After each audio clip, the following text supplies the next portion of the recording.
ana dongeng entik-entik si penunggal patek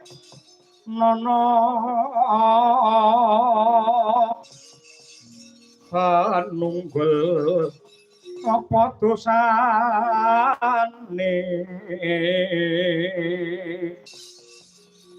dosa ngulisa sama aja di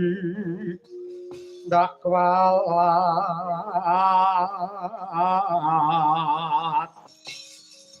lah iya bener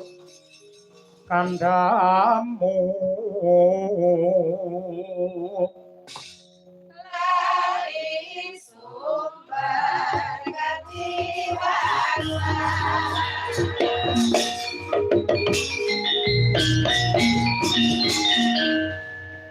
pawongan bergagak ana sak ndhuwure blabar waja kenteng kawat alun-alun slogamu aja nganti mati tanpa aran sapa kowe Gus putra Kanjeng Rama Janin Raja jenengku Podang Binorean dasar para nyata kowe perduit saka ngendi lan sapa kang dadi aran mburi saka negara ing Parangake kesete sembanku Dewa Dento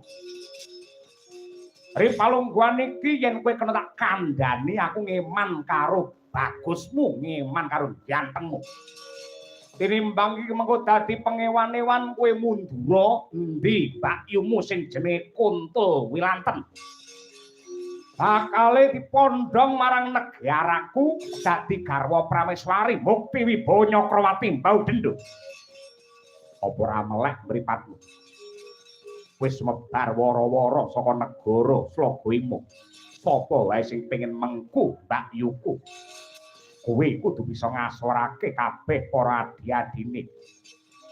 care sing ngedekake sayembara gagak boko pancen kaya mengkono gandeng wadya balamu pirang-pirang ninggal tata krama kula Ripalungguhan iki kabeh putra-putrane Kanjeng Rama Janin Raja bakal ngalang-alangi diapurmu sing nganti tata krama Sugih kendel bondo wani legan golek momongan bopunuk golek pasangan merangi tata grajau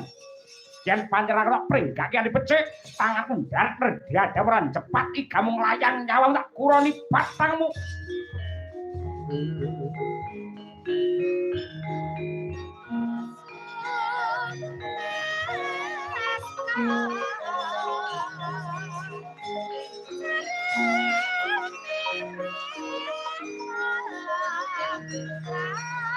Kusakan jeneng dewa kang dipotong kang pecah